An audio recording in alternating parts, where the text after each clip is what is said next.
सिलगुड़ी के प्रधान नगर में निवेदिता रोड पर एक पिकअप वैन पलट गई। अनियंत्रित होकर पिकअप वैन पलट गई। हालांकि घटना में कोई हताहत नहीं हुआ।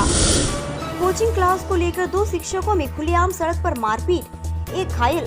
दो गृह शिक्षकों के बीच हुई मारपीट में एक शिक्षक का सिर फट गया। घटना मालदा के मानिकचक के नूरपुर इलाके के हजारीपाड़ा गांव की है। घायल शिक्षक का मानिकचक ग्रामीण अस्पताल में इलाज चल रहा है। हालात गंभीर है। मानिकचक थाने में शिकायत दर्ज कराई गई है। पुलिस सूत्रों के मुताबिक घायल शिक्षक का नाम रबीउल इस्लाम, उम्र 28 वर्ष है। मालूम हो कि बहरहाल के दक्षिण शाहपुर निवासी रबीउल इस्लाम हर दिन पढ़ाने के लिए नूरपुर आते हैं। सोमवार को जैसे ही वह नूरपुर के हजारीपाड़ा इलाके में आया, उसके एक दोस्त और एक अन्य शिक्षक असित रॉय ने एक समूह के साथ रबीउल पर हमला कर दिया।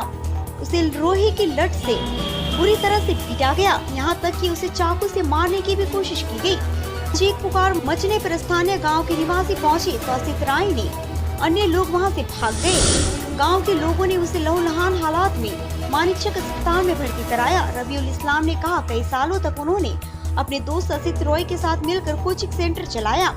कुछ महीने पहले उन्होंने वित्तीय कारणों से कोचिंग सेंटर छोड़ दिया। उन्होंने नूरपुर इलाके के अलग से घर पर पढ़ाना भी शुरू कर दिया।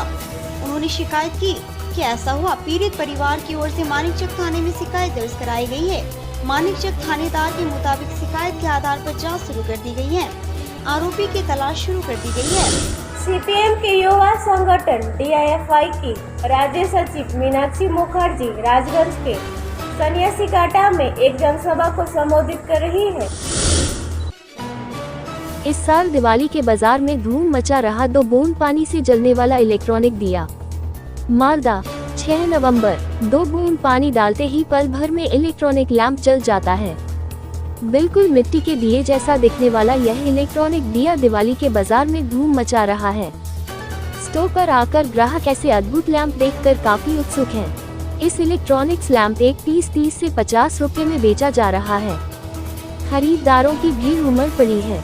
खरीदारों और विक्रेताओं के मुताबिक इस लैंप में बल्ब जलाने जैसी परेशानी नहीं होती है। तेज हवा में भी इस लैंप के बुझने की कोई संभावना नहीं है।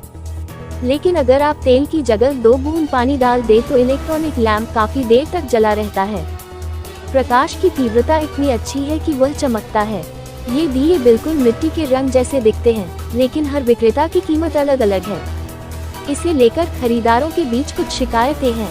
मालूम हो कि मालदा के इंग्लिश बाजार शहर के रविंद्र एवेन्यू, रतबाड़ी, गौर रोड, स्टेशन रोड, राजमहल रोड समेत कई इलाकों की इलेक्ट्रॉनिक्स दुकानों में विभिन्न दियों के साथ ऐसे अद्भुत दियों की बिक्री शुरू हो गई है। दरअसल दुकान में दुकानदार ग्राहकों सामने 2 बूंद पानी वाला दीपक जलाकर सभी को हैरान कर रहे हैं। उस समय उनका झुकाव चीनी बल्ब खरीदने के साथ साथ इस लैंप को खरीदने की ओर भी हो रहा है। इन साधारण दियों की मांग इतनी अधिक है कि विक्रेताओं को दिवाली सीजन के दौरान अच्छे मुनाफे की उम्मीद है। हालांकि इस लैंप के बारे में इलेक्ट्रॉनिक्स विशेषज्ञों का कहना है कि इस लैंप में इस्तेमाल होने वाली लाइट का प्रकार पूरी तरह से प्लास्टिक है और इस लैंप में 2 टैबलेट बैटरी शामिल है, जिसका अर्थिंग कनेक्टर बैटरी और लाइट के बीच जुड़ा होता है। परिणाम स्वरूप जब पानी गिरता है तो दीपक की रोशनी जलती रहती है। इसमें कोई कट आने की संभावना नहीं है। अधिक लोग हूबहू मिट्टी जैसे दिखने वाले दिए खरीदने में रुचि रखते हैं। इंग्लिश बाजार शहर के देशबंधु चितरंजन मार्केट में इलेक्ट्रॉनिक्स लैंप विक्रेता देवू साहा ने कहा कि हर साल हम दिवाली के मौसम में सभी प्रकार की लाइटें बेचते हैं। ट्यूनी बल्ब हर साल मूल्यवान होते हैं, लेकिन इस साल खरीदारों के बीच इन इलेक्ट्रॉनिक्स लैंप की मांग काफी बढ़ गई है। भाजपा का गुटबाजी फिर आया सामने, एक दूसरे के खिलाफ मीडिया से कर रहे शिकायत।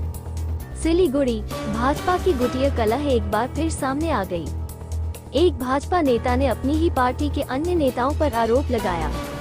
भाजपा सिलीगुड़ी सांगठनिक जिला कमेटी के तपशीली मोर्चा के अध्यक्ष दिलीप रॉय ने मंगलवार को सिलीगुड़ी जर्नलिस्ट क्लब में प्रेस कॉन्फ्रेंस की। उन्होंने कहा कि 2 माह पहले उन्हें भाजपा तपशील मोर्चा प्रदेश कमेटी ने जिला कमेटी अध्यक्ष की जिम्मेदारी दी थी। इसके मुताबिक वो काफी समय से उस पद की जिम्मेदारी संभाल रहे थे, लेकिन कल उन्हें सोशल मीडिया के माध्यम से पता चला कि जिला अध्यक्ष ने उन्हें हटाकर किसी और को जिम्मेदारी दे दी है, जो जिला अध्यक्ष के अधिकार क्षेत्र से बाहर है। उनकी शिकायत है कि राज्य कमेटी को इसकी जानकारी नहीं है। उन्होंने सीधे तौर पर विधायक शंकर घोष पर आरोप लगाया। उन्होंने कहा कि शंकर घोष पार्टी में वामपंथियों को लाना चाहते हैं। सभी पुराने वामपंथी अब भाजपा में शामिल हो रहे हैं और वह पार्टी की कमान अपने हाथ में रखना चाहते हैं। वह चाहते हैं कि हर कोई वही करे जो वह कहता है। यहाँ तक कि जो लोग उनका विरोध करते हैं उन्हें भी रास्ते से हटाया जा रहा है।